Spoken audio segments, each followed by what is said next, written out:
for resident services program supervisor in the resident services division. And tonight I will be presenting a preliminary report for HOC Academy's back to school backpack and supplies distribution. AJ, if we could go to the new business section. There you go. Good, yeah. Okay. And next slide, please. Many of HOC households are returning back to the classroom for in-person learning. And so the Academy felt that it was absolutely essential to provide mask and hand sanitizer for the kids that are returning back to school, in addition to the supplies that support academic learning. So with the help of HOCP, our goal was to distribute 800 supplies for up to 800 households. And that included backpacks with supplies for K through 12 students. That included masks and hand sanitizers and gift cards for additional supplies. Next slide, please. So 220 households pre-registered for the distribution, and that would have enabled us to serve 548 youth. 17 of those households that pre-registered expressed a need for supplies, but they did not have a vehicle to participate. So this was a drive-through event only due to COVID-19 conditions. 20% of the household requested supplies. 20% of households that requested supplies were for high school youth. 30% of households that requested supplies were for middle school youth, and then 50% of households requesting supplies were for elementary age youth. And that pretty much is consistent. Those percentages are consistent with what we see as far as the programs and services that we offer through resident services. Most of those programs are provided to households who have expressed interest in elementary aged youth programming. Next slide, please. So distribution day, we took a few photos.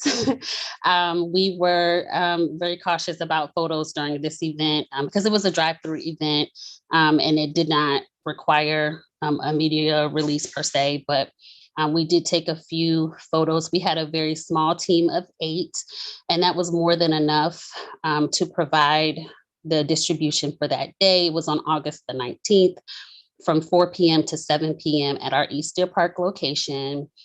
We had staff assisting from the facilities team, from LPA, and of course from Resident Services Division. Next slide, please. So in regards to program outcomes, we distributed 377 backpacks with school supplies to date. So 280 of those 377 backpacks were actually distributed during the event. We had, I think it was 72 households that received a door-to-door distribution at Tanglewood Apartments, which is down county, and usually those households have difficulty with traveling up county. So the staff at Tanglewood offered to distribute 72 backpacks at that location. And then of course we distributed with a door-to-door distribution, the 17 households that stated that they were in need of backpacks and supplies, but they could not get to the event as well. So we provided a contactless distribution to those households as well. We distributed approximately 1,200 masks, 500 bottles of hand sanitizer, and Emmanuel Brinklow Seventh-day Adventist Church donated 85 gift cards. And so we were able to distribute those gift cards on a first come, first served basis. So that was much appreciated by our families. It was a surprise. That was not advertised. So it was a nice surprise for our customers. So we will continue, staff will continue to provide backpacks and supplies to any of our customers that express a need moving forward. The registration, page is still up and open for our customers to apply. So once the supplies run out, they run out, but we do still have a little over 100 backpacks, probably close to 150 backpacks at this point that are left over, and plenty of mask and hand sanitizer. So that concludes the update for the backpack distribution. I'm open for any questions if anyone has any. Thank you, Stephanie. I know we've done this for years. I mean, I know even when I was there, it was always a big event where we opened up I don't know, didn't we have a reservation at some sort of a facility where the kids could do bounce around or trampoline and make it into a real festive situation. So we weren't able to do that obviously this year, but keeping that in the background. How did this compare in terms of numbers to those years when we were able to have big crowds? Yeah, so yeah, that's a great question. We certainly, I think when we have our in-person back to school fest and it is the full shebang with STEM events, with other vendors, fun vendors for kids. We usually have vendors for adults that provide information for adult education and workforce development and things like that. So those events, usually we are able to serve anywhere between 800 and 1,000 youth for that annual event in that way. And so being able to provide 377 youth with backpack and supplies through a drive-through effort, I think really just speaks to the fact that, location is a big deal for our customers, and the fact that it was drive-through. So, and not all of our customers have vehicles. And so I think that's where you're going to see where we were unable to serve as many customers. Now we have 548 youth pre-register, and we did get calls and emails from folks to say, hey, I got called into work. Hey, I thought I was going to be able to make it. I can't make it. So we did get some of that feedback from those who did pre-register but did not show up. Because we did, we kind of received those messages after the fact. And for those who did reach out to us to say that they couldn't make it, we have reached back out to them to say, you can pick up on this day, or can we drop it off to you? So I think that it's a huge difference in the level of participation when we're able to have our full event. And at some point when it's safe to do so, I'm sure we will resume that annual event. Great, okay. So, and who were the vendors that provided all these items for us? Yes, so we used, I'm sorry, the name of the vendor for the backpacks is Bags in Bulk. And so they are able to provide, which is one of the reasons why we went with them.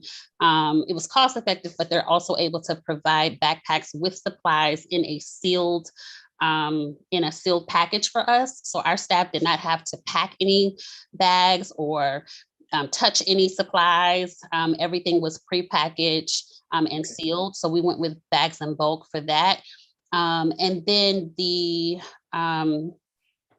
provider that created the mask and hand sanitizer bundle for us, it's called Promotions. Christina may be able to help me with this, but there's a I forget the full name of the vendor, but it's a vendor that HOC uses for promotional items.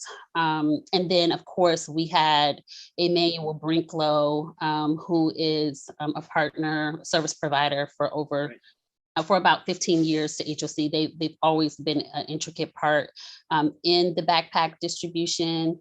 And so they provided the 85 gift cards along with, they provided 100 boxes, 100 bottles of hand sanitizer, and they provided 877 masks.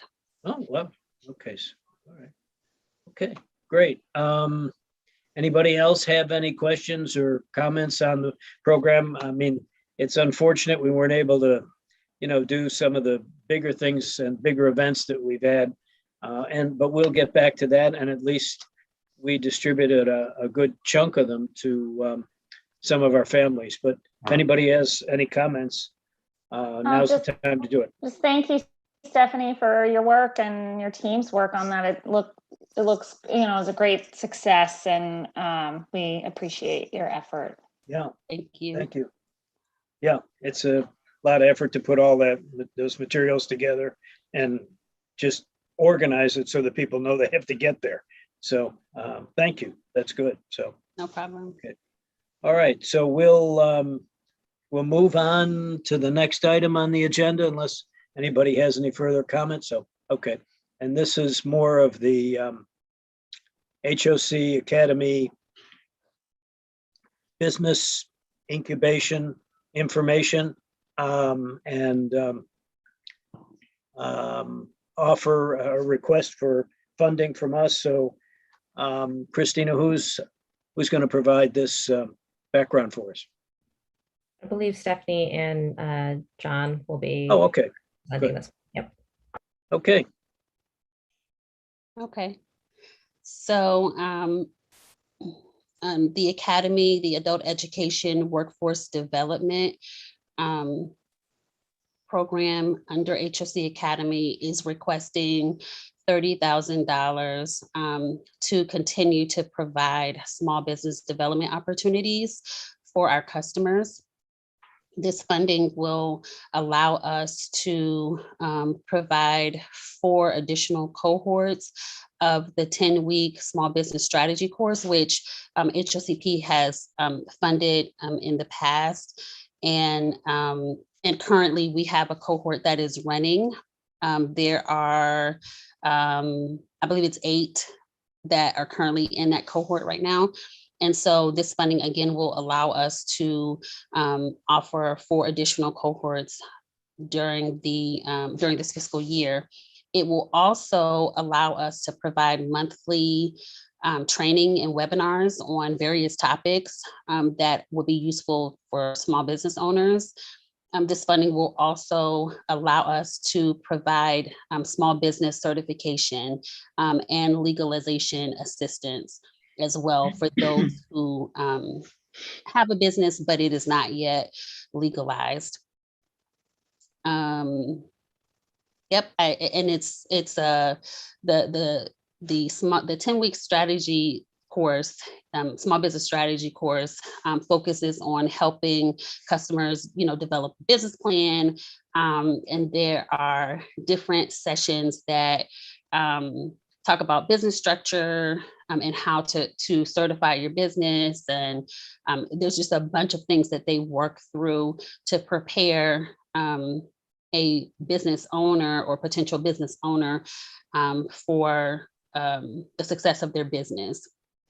What I love about this is that Austin Tech, who currently provides the small business strategy course, is also an approved business to offer the disenfranchised business enterprise certification. And this certification will allow our customers and prepare our customers to bid on government contracts. So that whole training and workshop prepares them for the world of bidding and responding to RFPs and RFQs. So that's what's exciting about this opportunity that we haven't been able to do before. but that we want to add to this, to the offerings that we have. And so we're going to be able to serve up to 40 HOC customers.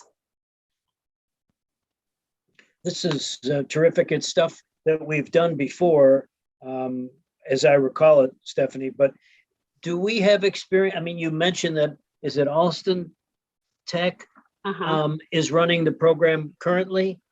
Yes. Have they done it before then? Or is this the first time they did it? Which part? So the small business strategy course, the 10-week course, they have done it in the past. They have been. They have. Yeah. So they have been the vendor that we've used for the past 4 cohorts. There's a cohort in existence now. So for the past 3 cohorts, we have worked with Austin Tech Business Solutions, and this company as well is able to also extend the monthly webinars, as well as the small business certification training and filing of paperwork. Okay. Are these fully attended? I mean, do we have difficulty finding residents who want to participate, or is there a waiting list? Yeah, no. So with cohort 4, we had approximately 50 customers that attended our information session for the small business strategy course. And of course, the cohorts are small, and that is because it gives ample opportunity for facilitators to work with individuals within the group, as well as one-on-one for their mentorship. So for the 4th cohort, we actually allowed 11 customers into the cohort. And at the last meeting where I met with Ann Austin, who is the owner of Austin Tech, she gave an update, and there are currently 8 customers who are going through successfully the cohort. They're in week 7, I want to say, of the 10 weeks. Yeah. Okay, good. Anyone else have any comments or questions? I mean, this is a program that really fits with our strategic plan. It's the kinds of things we wanted to do, maybe at a bigger level, but given, the pandemic and limitations we have, this certainly serves a good purpose. So if anybody has questions or comments, now's the time. I think this sounds just terrific, and we've talked about some of this before, but so I'm not sure I quite understand. Do you have groups that have gone through the whole training and have now set up their businesses? And I wondered what the success of those businesses are. It's obviously hard to keep a small business going, to say the least. Yes, it is. And so the 3 cohorts that we have been able to work with, we have served 17 customers have successfully gone through 3 cohorts. And we have 7 of those 17 were able to legalize their businesses and still have businesses that are up and running at this point to date. So the first cohort started in 2019. I want to say it was summer of 2019, that first cohort. And a few of those folks have, businesses that are still open, still running, and still keeps in contact with them. They still reach out to Ann for questions, help, especially when it comes to the taxes. So she has been a resource to our customers all along. And she has an open door kind of policy. So they literally, once they go through the course, they really do still have access to her, even once they go through that 3-month mentorship period. And she has also offered for those customers to also have a free membership. She has a online network of small businesses, and it's a membership kind of network. And so those who successfully go through the small business strategy course have free access to that network. And so they keep in contact with her. So 7 of the 17 have legalized businesses and are still operating their businesses to date. One of the things that we have found and that I talk with Ann a lot about, and I have talked with her over the last year about, is the fact that it's a very individual journey, right? And some people realize after taking the 10 weeks that it is not something that they want to embark on right now because they realize that there are a lot of obligations and responsibilities. And some of them need a little bit more time to think through what their strategy is going to be and to, and actually, capital, right? A lot of folks have put together a well thought out business plan that has been reviewed by, folks in the industry that they are looking to go into. And for them, it's about sort of waiting for the timing, right? The right timing to legalize their business and actually implement it for those who have not been operating those side businesses. And so this is the thing though, all 17 of those customers have, what they're calling like side businesses, right? Side hustles, right? They're mowing lawns and, you know what I'm saying? They're doing hair and they have customers, right? But their business is just not legalized. And that's what, the goal really is. One of the goals really is to help them see that they can do it. And understand, they probably can't do it alone, that they need a support system. And as best as we can, we want to be able to try to work with Austin Tech so that they can be a support system for our customers moving forward. I'm glad you brought up, obviously, the issue of capital, and is that I think when we talked about it once before, I had asked about this, and that have you considered providing some kind of working capital cushion, which is often, as you said, people have been successful. They have, call it a side hustle or whatever, so they have customers, but it's hard to make it through the ups and downs that happen without a cushion. And obviously we've just had a very serious example of that. Yeah, I know that the agency desires, I can't speak much on it. I know that the agency desires to, for that to be a part of incubator services that we could provide, but I don't know. I just can't speak to that. I do know that is something that is certainly of interest, and it's certainly something that is needed. So I think it's trying to determine how that can work. And I know that there's a team that's thinking through and strategizing all of that. I don't have any details on what that looks like right now, but yes. Can I shed some light on that? Because I am someone that's actually in the class. I think it's funny that it's brought up, but Austin Tech is actually very, very good. She's very informative, and she also teaches about a secondary plan to have if we have something like a pandemic. So if you have an eyelash extension company, for example, like things that you could do on the outside or virtually to still make money, even though you're not being able to go outside and do things in the public per se. So she does cover that, and she, extending on what Mrs. Moore said, she also offers an additional 3 months of additional services to her customers if we show interest. So if basically we're showing initiative, she offers an additional 3 months. She's also offered me personally, I'm not sure about everyone else, free services to start my website. So all in all, I'm saying I think it's a very great program. I was extremely excited to be a part of it.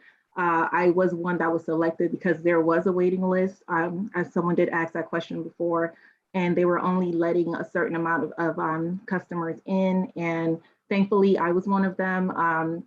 Like Mrs. Moore said, a lot of people realized that it wasn't for them and they did drop out. So right now we are at a capacity of 8, and we started off, I think, at about 12 or 13 but we are at 8 now. So again, it's a wonderful program. Yeah, no, I think it is very reassuring to hear from you, Lexan, that you have enjoyed this program, because I know we last time when I think we couple of years ago when we I think were discussing the first cohort, we had discussion around even that SBA also has similar programs which they run themselves free of cost, and they also provide mentorship in regard to this. But it's good to hear that you are getting very individualized sort of mentorship and sort of hand holding and then follow through, which is very important for anybody who's trying to start up a new business, especially in these very challenging times where when situations change very quickly and capital can be very hard to bring by. Can we go for a second, go to slide 13, please, if you don't mind? So if we look at this, I'm just trying to understand, what is this $6,500 for?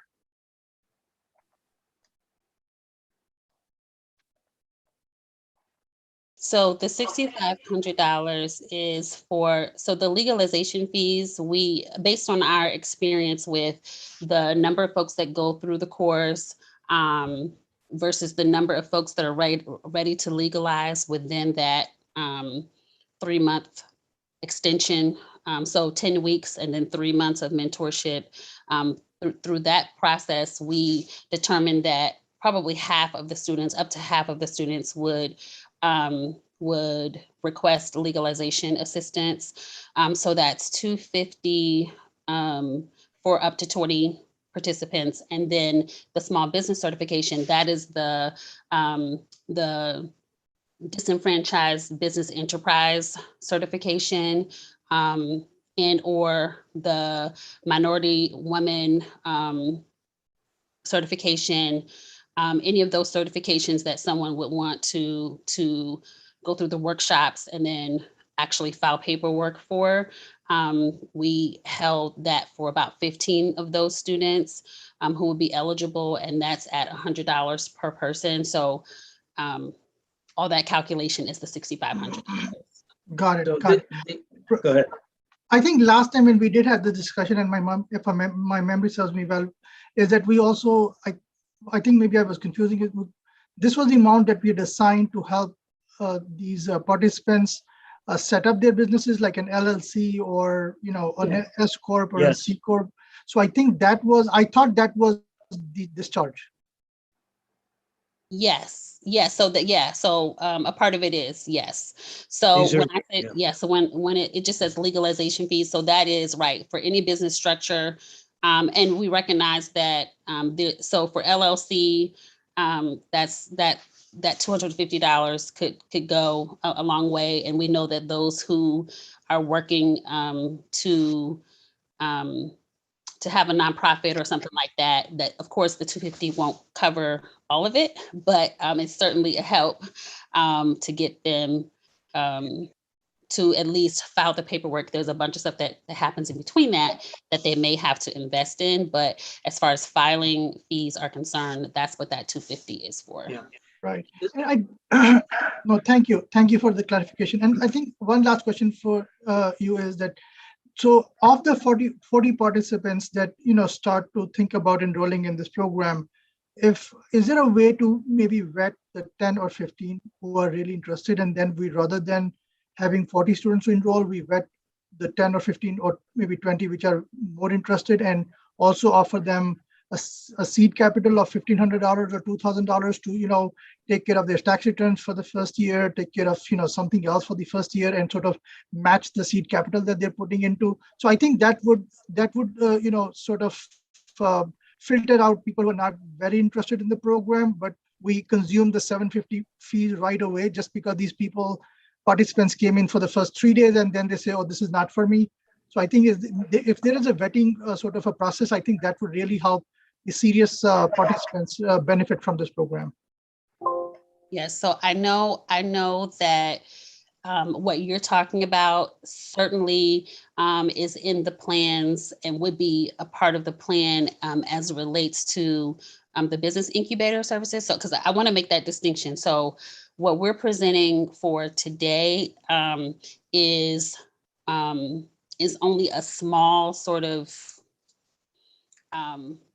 is the Academy's sort of small way of seeding into the agency's desire for business incubation and assisting our customers with business incubation services.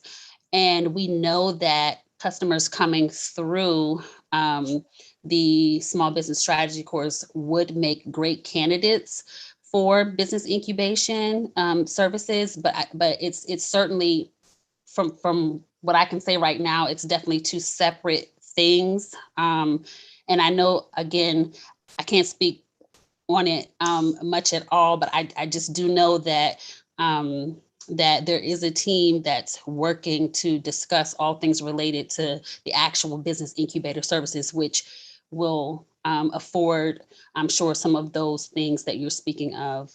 But it's two separate things at this point. Right. Thanks, Good. Stephanie, because I was confused about that myself. I was remembering the conversation about business incubation, and the business incubator, this seemed sort of different, but it related, and I really couldn't keep them straight. Yeah. So thank you. Well, I think for what it's worth, we want to encourage, people to develop their entrepreneurial sides and business opportunities. And there is what Varun mentioned, and even Donna, the idea of getting that leg up with $3,000 or $4,000 for opening business expenses, computer software and paying your first tax return and these filing fees. They're all things that are in the first year that make it difficult for a business to start if the business at the same time that they're trying to get money out of it for equipment and for living expenses for that matter. So we would encourage that, and please tell whatever group is working on this that there's interest from this organization in assisting with providing that kind of initial capital to people that have earned the right to go forward. So that's all. But anything else that we want to add to this? I know there's a resolution that talks about the outcomes and that we want to see from this, but you might run through that a little bit, Stephanie, and then if there's other questions, we'll take them and vote on this resolution. So, okay. There are some outcomes you're expecting or that you've used as guidance in this resolution? Yes. Okay. Okay, so our anticipated outcomes would be that 75% of the participants would create a business plan. And for those who already come to the table with a plan, that plan gets reviewed and revised during the 10-week strategy course based on what they're learning. So we have 75% there. 100% of participants will complete a mission statement and formalize their business goals. 100% of the participants will complete a final project, and that final project basically includes a presentation of the business and all of the aspects of business that they have learned throughout the 10-week course. So that includes a sales strategy, and more. It's so much. I actually had the opportunity because I wanted to be able to experience the 10-week strategy course because I didn't know, coming into HSC Academy, I just wasn't aware of what it provided. And so I sat in on the Saturday, these are Saturday courses, and I sat in on as many as I could. And it's a very intensive course, and they cover just about every single thing that you would need to know coming in as a small business, especially for year one. And so this final project, they have to basically be able to show their knowledge and what they've gained as it relates to the business that they have. So 100% of the participants will complete a final project. 75% of the DBE workshop participants, that's the certification, small business certification training, will report having a better understanding of the requirements and benefits of the certification. So that's what we are anticipating. Okay. And this is $30,000. Yes, Is that right? yes, And that's okay, so I don't know if anybody else has read the resolution, but Stephanie gave us a little bit of the recitals, but you'll see that it's a $30,000 grant and to be used for what was described already, and definitely is within our concepts and ideas under the strategic plan. So unless people have any other questions or comments, if there's a motion to adopt this resolution, it's 21-15. We'll move forward. A motion to move forward. Okay. Is there a second to that? A second. Okay. All right. All in favor of resolution 21-15, please say aye. I'm Aye. in favor. All right. Looks like it's adopted, and we'll move forward to congratulations and thank you, Stephanie, for this, because this is something we want to encourage and keep us up to date on how it's going. So Thank you. Okay. Will do. good. All right. Now we move to section 3 and HOC works. This is sort of an extension on what HUD does under the Section 3 program. I don't know, again, who's going to present this. Is it you again, Stephanie, or someone else? No, so I will present along good, with Christina. John. Okay. But I am going to give the board my apologies. It seems that there was an accompanying memo that went with this. Obviously, you all have the substantive pieces in front of you to consider. But there was a summary memo and a resolution that did not make it into the packet. So AJ, I'm actually going to ask you to pull up that piece now. You also, it's been distributed to you all, and we will amend the packet to ensure that this piece is in there as well. Go ahead. Building off of, obviously, you all were speaking to reporting requirements, and I know that the board had expressed a desire to ensure that we are, using our funding to its full capacity. As you all may know, for some time now, from the HUD Section 3 and HOC Works programs, we have had quite a coffer building up of contributions from both of those programs. For those of you who aren't aware, the HUD Section 3 program is essentially designed to guarantee that we're providing financial assistance for housing and community development programs, and it gives businesses that we contract with an opportunity to contribute further to those communities. And one of the ways that they can do that is to provide a monetary contribution. And in this case, that monetary contribution comes directly to HOCP. Similarly, the HOC Works program, which was established in 2015, offers that same opportunity for any contracts that aren't involved in HUD funding. So essentially, anyone who contracts with HOC to do any kind of work, they have to make some kind of contribution. There are a number of ways that they can do that, one of which is providing funding directly to HOCP. Now, we've been collecting those funds for some time, but as of yet, we have not had any kind of policy surrounding the use of those funds in particular.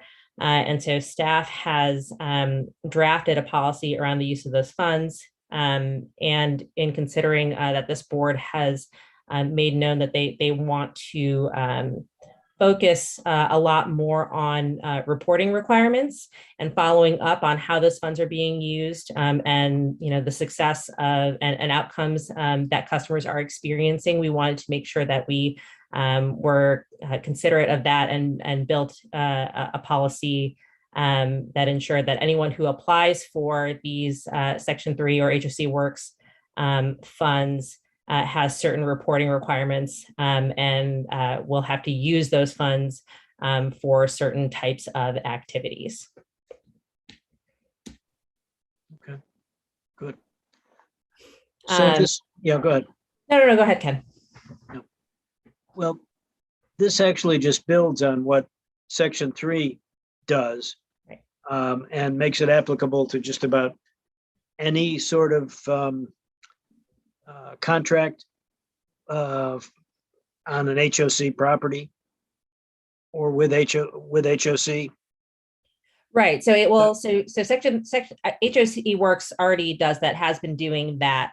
So the policy that we're proposing the board adopt has to do with the funds that HOCP has been receiving under Section 3 Okay. and HOC Works, and how we would be permitted to disperse those funds. So for programs that want to apply for those funds specifically, these are our requirements on what types of programs they can apply to use them for, and then what kind of reporting requirements they have to submit back to the board when they apply for and use those funds. I got it. Okay, so this really is more of a focus on the allowable uses of the funding and making sure that whoever applies uses one of these purposes as a reason for the funding. So, okay. Okay, then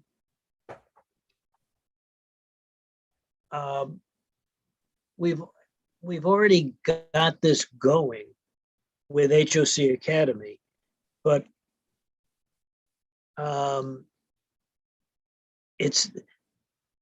these funds aren't limited to HOC Academy, or are they? Can they?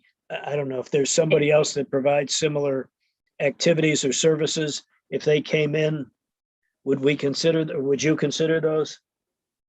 Yeah, they are not limited to Academy. So they and actually, AJ, you can go ahead. I'm sorry, because obviously it's not in the packet. So if you're able to toggle back to the policy we've drafted, we can walk through it. Okay. And so if you could scroll down to Section 4. Yep.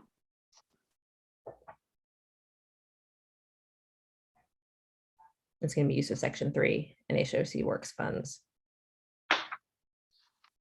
And so obviously, if you look at the allowable uses.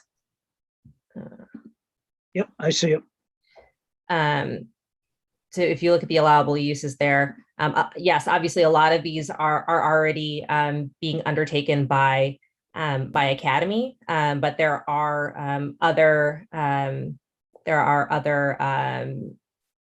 folks who in resident services in particular, other programs that may undertake these items. Can you scroll down a little bit? I'm sorry. I don't mean to interrupt, Christina. I just no, that's fine. The full list. I can only yes, we can see the list, AJ. Thank you. So for example, Fatherhood Initiative, may sometimes either partner with HOC Academy or may pursue some of these services for their own customers and cohorts on their own. And so while they do get funding from the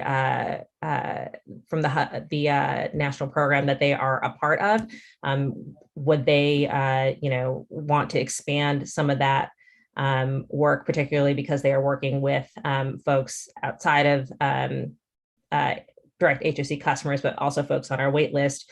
They may require additional funding to pursue some of these programs or any others. Christina, are we sure this is like the full scope? I'm just wondering, is there a bullet needed to like catch something that we're not thinking of, or is this a full panoply of what we think is covered? I think it's pretty comprehensive. John, feel free to hop in.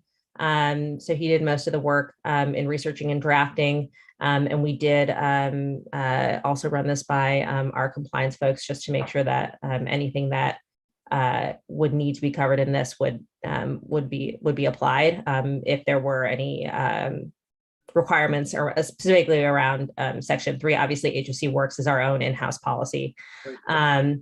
But if the board feels that a catch-all would be appropriate, we can certainly amend to account for that. It says in allowable uses, it's restricted primarily to education and employment-related skills training opportunities.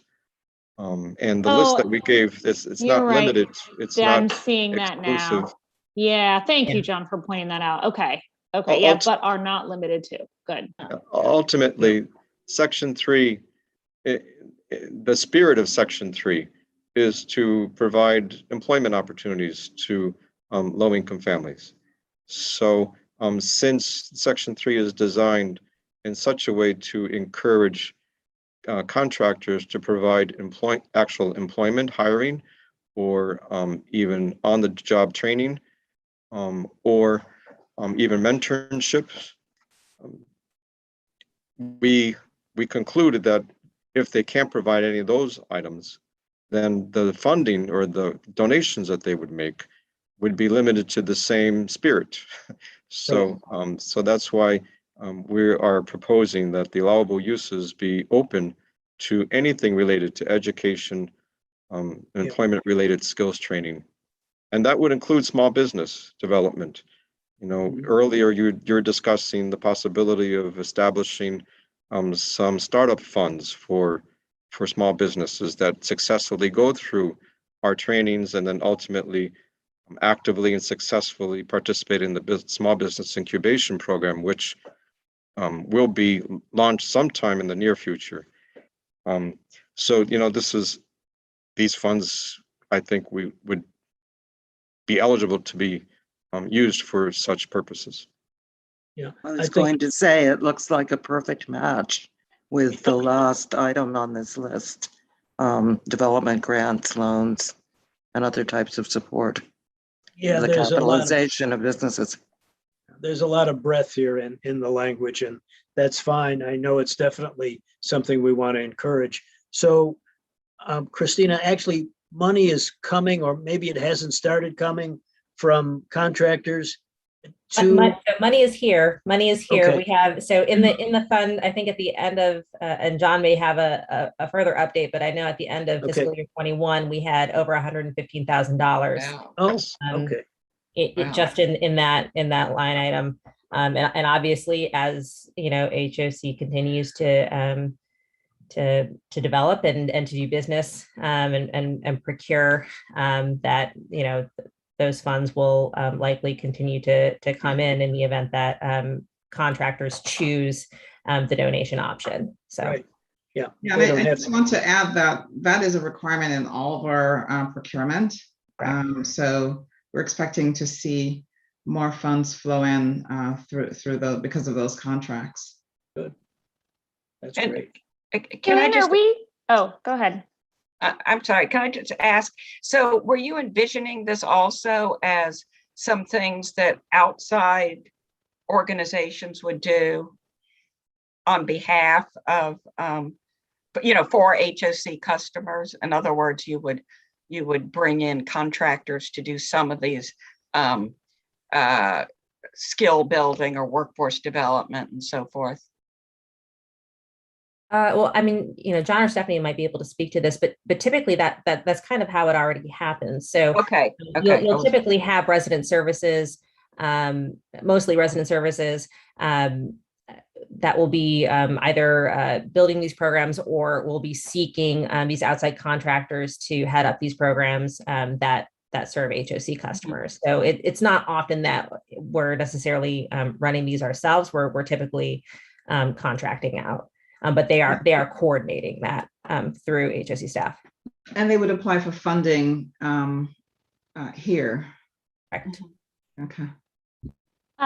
Karina or Christina, I don't know if you know the answer to this, but how many other housing authorities have like an HOC Works program? So obviously all the housing authorities are subject to Section 3, but HOC Works, that's something, is that voluntary that we decided to do for the for the for our non sort of HUD housing authority sort of business that that we have, and is it like, how much, I guess, is it a exemplary program that we can sort of say is, over and above like our Section 3 requirements?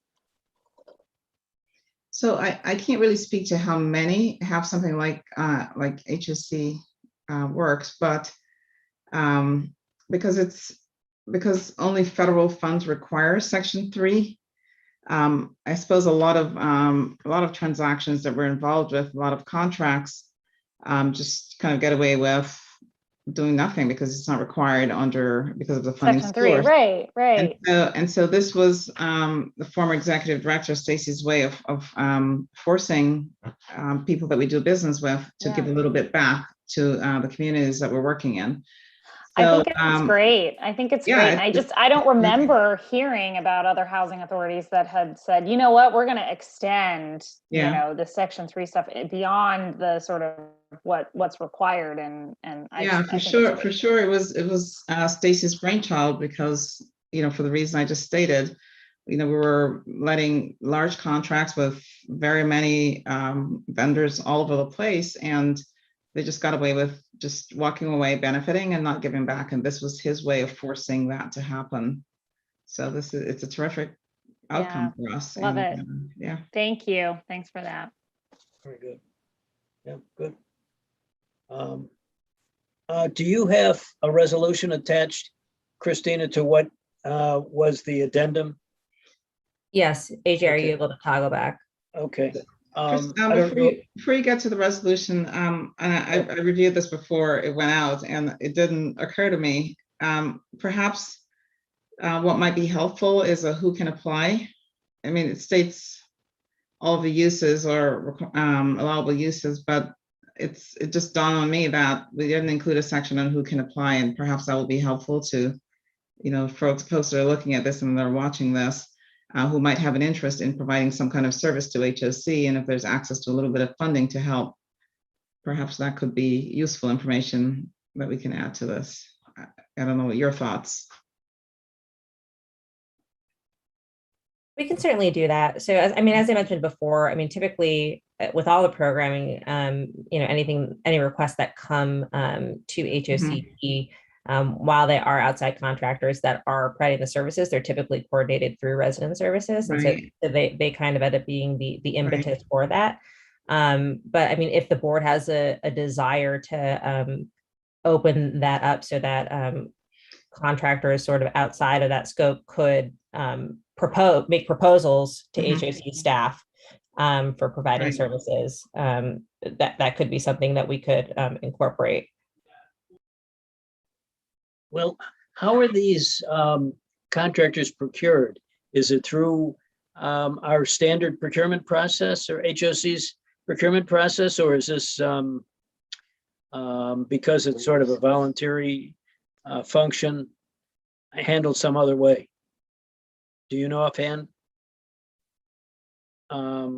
It's through normal procurement because most of these are running through resident services, so it would be would be subject to, I think. Okay. Stephanie, has that been the practice? I'm assuming so. It sounds as though we maybe would benefit from a little update on some of the issues that have been raised today at our next meeting, or a resolution that includes them that we could vote for by email, telephone, something like that. It's really worthwhile, I think. Oh yeah, the program's great. Yeah, terrific.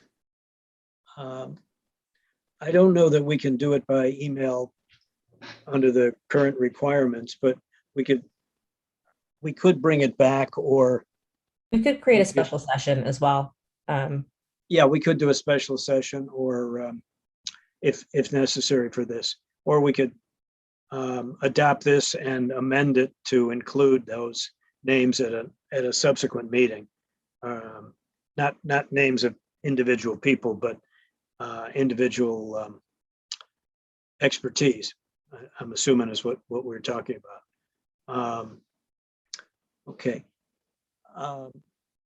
But so I would just to make clear, if applicants for funding, if they have to come through HOC, then HOC staff would vet those applicants and determine if there's a connection between the services that they're offering and what we need, and the procurement would happen that way. So who can apply is pretty much anyone who would be providing services that are listed in the allowable uses. So perhaps that is the answer. It has to come through HOC. HOC Works, and HOC Works would make the pitch to HOCP for funding. And so that's the answer, perhaps, as to who can apply, who can access these funds. Further down in the statement, the procedure says that HOC staff shall submit the request. So I think it really helps if it's all channeled through, let's say, resident services or the academy, for us to track outcomes. Right. Since we're using, some of these funds will be collected because of the federal program. So it's important for us to really maintain good records, and it's much more efficient for us to track the outcomes when it's all coming through resident services. Right. So perhaps that's the answer, and so there's no need to table the resolution from my perspective anyway. There may be other reasons for it. Well, yeah, maybe it should something should be added to say the type of services to be provided. I mean, this says the requested amount and the population to be served, but it doesn't say, what necessary expertise is being offered. But maybe that's included in some of the other descriptions. But if HOC staff is, monitoring it, we'll get to see that as part of whatever the application is. Well, the fact that it says, the allowable uses are restricted to education and employment related skills, training opportunities. Do we think that sort of covers then like what you have to be able to provide that? That's like the. Yeah. Mm-hmm. And each request for funding has to come back through this board. Yes. So you'll get an opportunity to deliberate on those requests. So I think if there's a request that doesn't fall within these categories, it would have to be extraordinary for you to be induced to approve it. So I think this is fine. Yep. It sounds as though it's actually pretty well covered to me. Okay. Yeah. Yep. It's allowable uses may just control it. Funds are for restricted education and employment related skills. So, okay. Is there a resolution, or do you have one attached? There's a resolution. AJ, if you can toggle back to the other PDF, it'll be it's on page 3. Okay. Okay. And are you able to share it so that the full resolution appears in the window? AJ. Further down. Oh. Oop.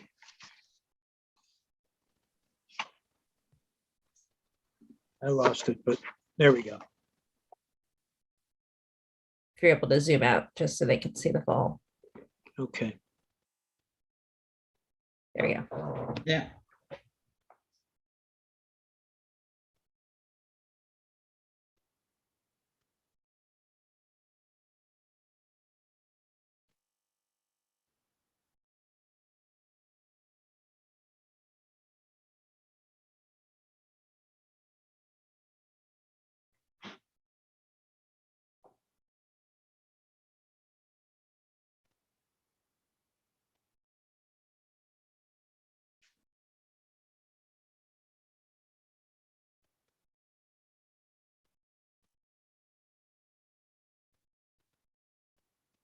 Okay.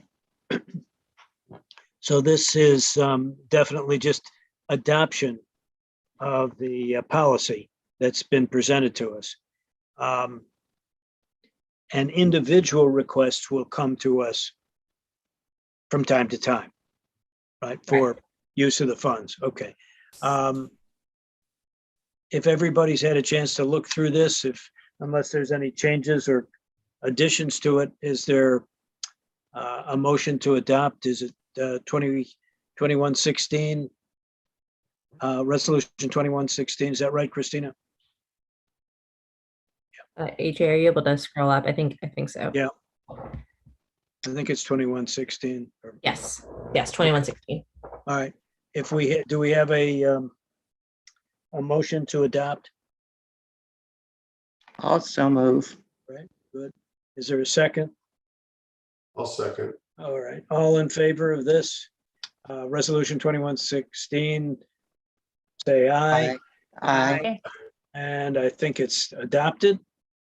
And congratulations, and I hope this starts to flow through and we start to see some funds appropriated and used for this purpose. I think fits perfectly with the strategic plan. So that's great. So good. And we'll look forward to receiving applications soon. Okay, good. Anything further, Christina, at this point, or? I think that's all that's on the agenda, but are there other items that? I believe that's the end of our agenda today. Good. All right. Well, we went over by a little bit, but that wasn't too bad. So, okay. I'll entertain a request for adjournment, and we'll look forward to the next meeting would be in November. Is that right, Christina, or am I off? Patrice, do you know when we're scheduled for? Oh. October, I think. I think Is it it's October. Okay. All right. Okay. Fine. All right, then. I'm looking for a request for adjournment, and we'll move on from there. Anybody willing to suggest that? All right. It's done. All right. We are formally adjourned. Thank you, Christina. It's good to see you, Kayreen. John, haven't talked to you lately. And thank you all members of the board for participating, and we'll see you in October. Good. Sounds great. Thank you. Thanks, Yeah. everyone. Thank you. Let me know if you Bye. need something, Christina. Yeah. Okay. Have a great night. Yep. Bye. Bye.